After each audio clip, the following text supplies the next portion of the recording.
Kingdom Hearts 4 was announced this weekend, and is quickly showing one of the fringe benefits of IP consolidation. Good morning, good Monday morning to you. Boo! I'm Shane Satterfield from SIFTD, and this is Good Morning Gaming for April 11th, 2022. If you'd prefer to consume the show the way it's intended, in a podcast feed so you can listen on your phone as you get ready for work or your commute, head to patreon.com/SIFTD and drop us a pledge. It's free on our YouTube channel for everyone else. You can find our flagship show, Game Face, by searching your favorite podcast service. Please give the show a review if you can. So as I said this weekend, Kingdom Hearts 4 was unexpectedly shown off for the very first time. If you just watch the trailer, you will probably think that it's set in present-day Japan, and it features a realistic graphics look. I do not believe that. I think the trailer is a red herring, a distraction to make you think that that's what the game is going to look like and where it's going to be set. But if you pay attention to the trailer, they talk about being transported to another world a couple times, so I think that this is just a tease to get people talking. As of right now, there's no word on platforms or a release date. However, kind of the bigger thing about this was that eagle-eyed fans have spotted something in the trailer. Some of them believe that what they're seeing is the foot of an AT-ST walker from the Star Wars franchise.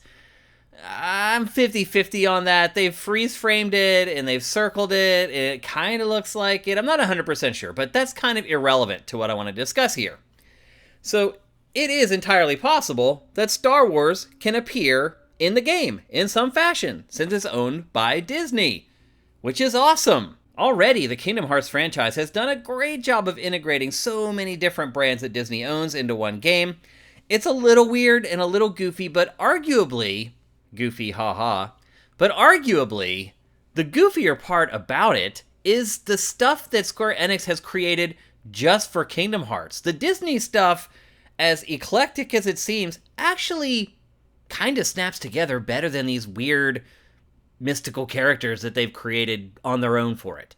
And that's what I want to discuss here on Good Morning Gaming. It's easy to get angry when a single company snatches up so many of your favorite properties and then throw around words like monopoly all willy-nilly, but there are some serious fringe benefits as well. Disney owns Star Wars, The Muppets, the Marvel Cinematic Universe minus X-Men, all their princess properties like Cinderella and Mulan and Frozen, Aladdin, The Lion King.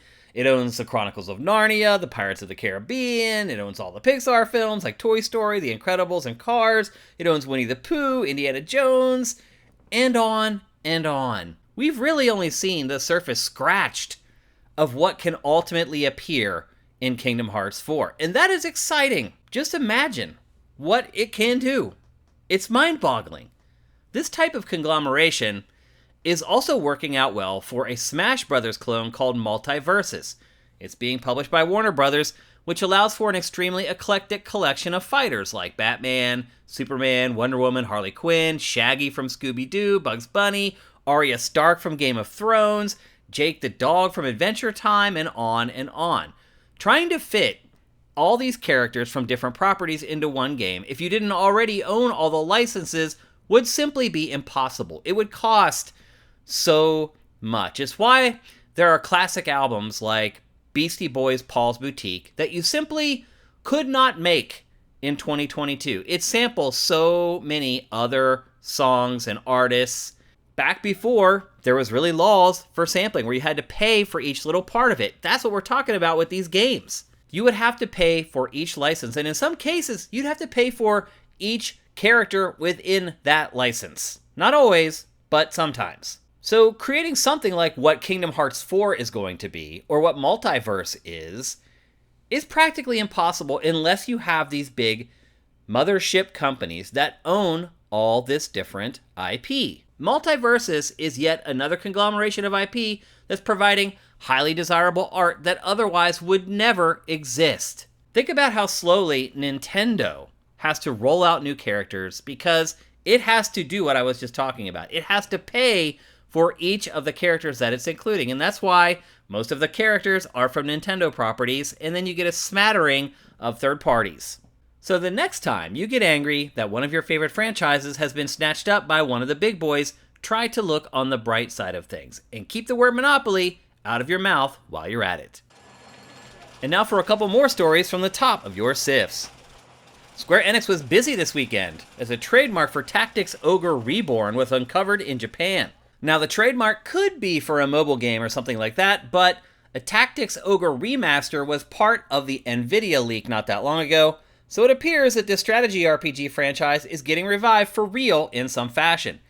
Tactics Ogre Let Us Cling Together first launched for the Super Famicom in Japan in 1995. It later came out for the Sega Saturn, and in the West, the PlayStation. It was then remade for the PSP in 2010. It's long been regarded as one of the greatest strategy RPGs of all time, and it looks like a new generation of players is about to find out why. Also, by the way, almost everything in that massive Nvidia leak is slowly coming true. Advance Wars 1+2 Reboot Camp, which is a collection of the first 2 Advance Wars games for Nintendo Switch, has gone live for some players who have pre-ordered and preloaded the game.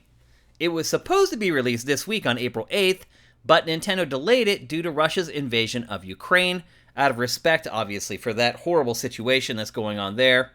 The game currently has no new release date, but if you pre-ordered and preloaded the game especially early, you should definitely check and see if it's playable on your Switch before Nintendo gets after it today. According to CD Projekt Red, it is still improving Cyberpunk 2077. CDPR's Quest director, Powell Sasko, confirmed during a live stream that the team was aware that there is still, quote, work to be done, and said he was reviewing possible new quests daily. That's new quests, people. He said, quote, I cannot tell you anything about our future plans, but I can assure you that we are working on expansions. We're working on stuff for you guys. This is great news to hear, kind of. I mean, it's good to hear that CD Projekt Red hasn't given up on the game, but we kind of knew that. Obviously, they just released the next-gen versions of it finally. But if this work is holding back development of the next Witcher game in any way, shape, or form, it might be time for the studio to move on. Showing that movie reviews have truly lost a lot of punch in the film business, Sonic the Hedgehog 2 was the best opening weekend of any video game movie ever. It's already grossed $71 million, which is well over $10 million more than the first movie during the same time frame. And get this, it's also Jim Carrey's biggest domestic opening weekend ever, which is just mind-boggling. Think back to all the high-profile films that Jim Carrey has starred in, and Sonic the Hedgehog 2 is his most successful ever. It's just crazy. The film was generally panned by critics, but its viewer scores have been significantly higher. I'm betting that people are just looking for anything to make them laugh and have a lighthearted time right now. If you're still trying to make your way through Elden Ring, and you're not alone, I'm still doing Shane vs. Elden Ring every Saturday at twitch.tv/SIFTDgames. It may shock you to hear that YouTuber Mitch Kriz finished the game in under 13 minutes. Now you may be sitting there wondering, how? How is this possible? This game is gigantic. I've been playing it for 100 and some hours. How could anyone finish it in 12 minutes? Well, the truth is, the run does include pretty much every glitch in the book. So it's not a pure run. And it is pretty amazing how quickly people have uncovered these glitches, because they're nuts. The amount of trial and error that people have to have gone through to have uncovered these glitches, and then there is some skill involved in being able to remember them all, where to do them, how to do them, where to go after you've done each glitch, to go to the next glitch, to keep skipping forward through the game. There's a certain skill in non-pure speedruns. Even Zelda speedruns. A lot of people will abuse this glitch that'll get you through a door that's being guarded, so this isn't something new. But still, I have a lot of respect for someone who can just remember how to do all this stuff and do it in under 13 minutes. Amazing stuff. So when we talked about Tiny Tina's Wonderlands on GameFace, I mentioned that I was unable to ever get the online cooperative play to work. And I just kind of mentioned it offhand. I had enjoyed playing it on my own, and I had just tried to do the co-op just so I could talk about it on GameFace and let you guys know whether it worked or not. And as it turns out, it's still not fixed. It has been busted for weeks now. Online play is still a mess, and it's especially bad in crossplay. The game's official channels have been oddly silent about the matter. The game runs on Gearbox's proprietary online service. It's called Shift. You can also use the service to redeem Shift codes, which are single-use tokens that award you with rare pieces of in-game gear. On March 29th, Gearbox rolled out an update intended to address crashes on all platforms, but by March 31st, the studio said that, quote, most players are in the clear with, quote, limited cases of disconnections. That is a complete and total lie. If you go to the official Shift Twitter account, where you're being sent if you're having issues with the game, there has not been a tweet since April 3rd. That's 8 days. The last tweet said, if you're having issues, just restart your system or file a ticket with 2K. People are not happy. This was a huge feature, or supposed to be a huge feature for this game. Cross-play online cooperative support. One of the very last things that was announced for the game. Everyone was very excited about it. But this is nothing new with Gearbox games. In fact, every Gearbox game has network issues at launch, and it almost always takes them forever to figure it out. Somehow we thought it was going to be different with Tiny Tina, but that has not ended up being the case. WB Games head David Haddad will keep his role despite a significant shakeup in the leadership ranks as parent company Warner Media prepares to merge with Discovery. This hopefully means that the before-mentioned Multiversus will remain on track for release. He will report to J.B. Parrott, the newly appointed lead of the company's streaming and game business operations. The merger is thought to go through any day now. The Warner Media division joined Discovery after parting with AT&T in a $43 billion deal that went down last year. It was reported that the purchase would include some parts of Warner Brothers Interactive Entertainment, but not all of it. We're still not sure which companies are staying or going, but that should be made clear when the deal finally goes through in the coming days.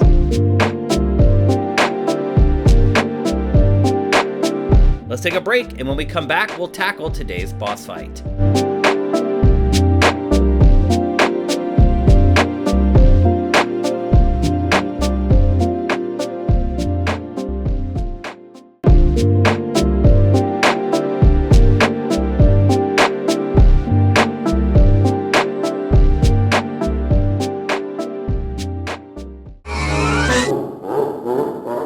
Welcome to today's boss fight, where I tackle random topics that may or may not be related to video games. This weekend, VentureBeat's Jeff Grubb shared that Criterion's new Need for Speed game will reportedly launch this November. And not only that it will be a next-gen only release, meaning you'll only be able to buy it for PlayStation 5 and Xbox Series X. And I'll be honest with you, I believe it's now time for the industry to make the move to next-gen exclusive development. Everyone needs to follow Criterion's lead, and they need to leave the PS4 and the Xbox One behind. Now, I'm not an idiot. I know why this is happening.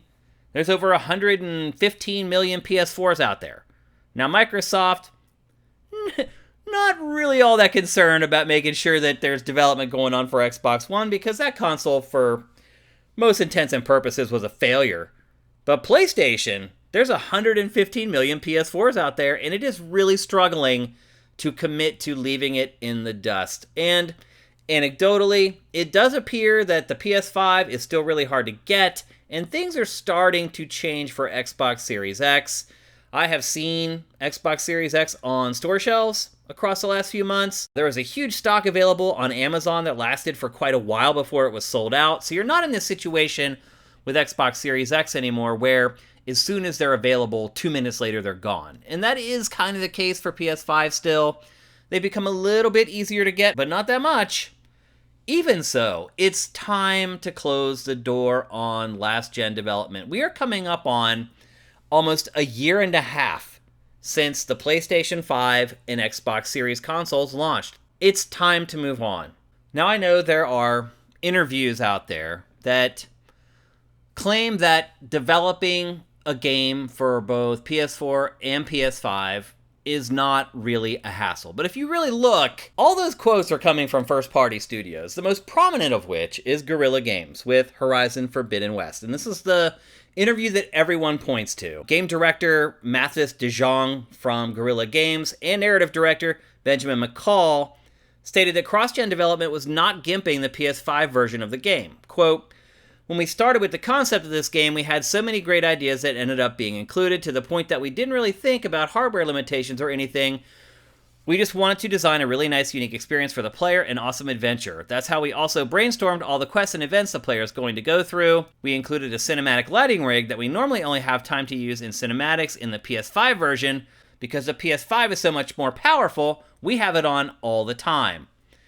So I'm sure by now most of you have either played Horizon Forbidden West or you've watched some gameplay footage of it, and it looks stunning. It looks stunning on both PS4 and PS5. There's no denying the game looks great. There's also no denying that Guerrilla Games is incentivized to tell people, hey, there's no compromises in the PS5 version because we also made it for PS4. However, if Ratchet & Clank Rift Apart and the Demon's Souls remake are PS5 only, why aren't Horizon Forbidden West or God of War? Why did those two games need to be PS5 only, but Horizon Forbidden West and God of War didn't? And really, I think the answer to that is that Horizon Forbidden West and God of War were both developed and almost completed for PlayStation 4. So of course, anyone from Guerrilla Games is going to say this. He needs to sell his game, but there is work to be done to make each version work. There's no denying that. If you want to include haptic feedback, 3D audio, other exclusive elements of PlayStation 5 hardware, that takes work. If you want to have ray tracing in the game, that takes extra work. If you want to make the game run okay on PS4 with it still looking on par with the PS5 version, that takes work. PlayStation boss Jim Ryan claimed to believe in generations, alluding to the idea that jumping from PS3 to PS4 and now PS5, the experience in games should be unique and built primarily for such hardware and its feature set.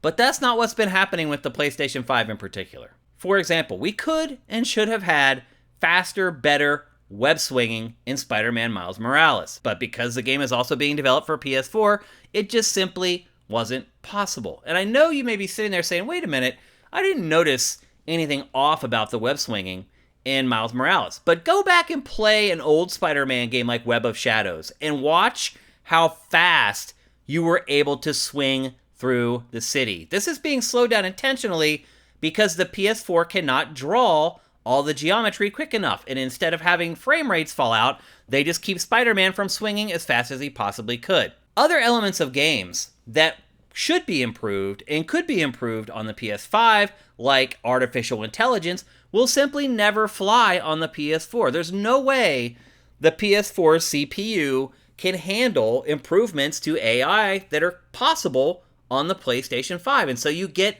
this vanilla middle, where the AI doesn't really improve from last generation to this generation. And you can go on and find elements like this. On the Xbox side, you can't tell me that Halo Infinite is making full use of Xbox Series X. It just isn't.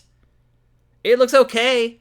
It's not a stunner, but at least Microsoft was honest about it, while PlayStation tried to lay low, knowing it was doing the exact same thing. The thing is, it's not necessarily about the games looking better. It's also a question of design. So while Guerrilla has to act like developing for two consoles isn't a big deal, third parties don't, and this is where the truth is really laid bare. Remedy's Thomas Pua thinks that generational upgrades for games are the reason that we haven't seen the full potential of the next-gen consoles. Quote, "Whenever you're in this cross-generational point, it sucks.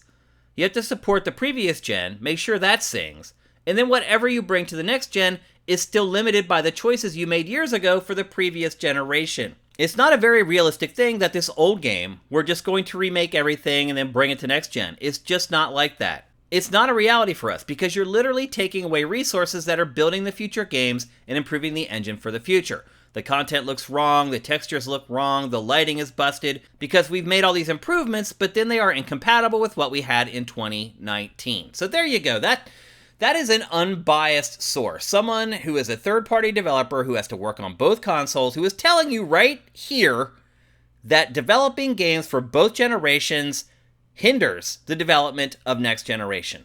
Who are you going to trust? Someone who works at PlayStation, who is incentivized to say it's all hunky-dory, or someone who actually has to struggle through this and doesn't have unlimited resources like the developers at Remedy? I choose the third party, guys. In the end, it's all about money, but Sony and Microsoft are trying to spin it as choice. A good alternative, or a compromise, would be Sony allowing PS4 play of the PS5 versions of games through its PlayStation Now streaming, aka PlayStation Plus Premium. This way, the people who have invested in the PS5 are getting their money's worth playing games that are worthy of that hardware, while people on the PlayStation 4 are still able to play those games, albeit via streaming only. It's a good compromise that should work for everyone.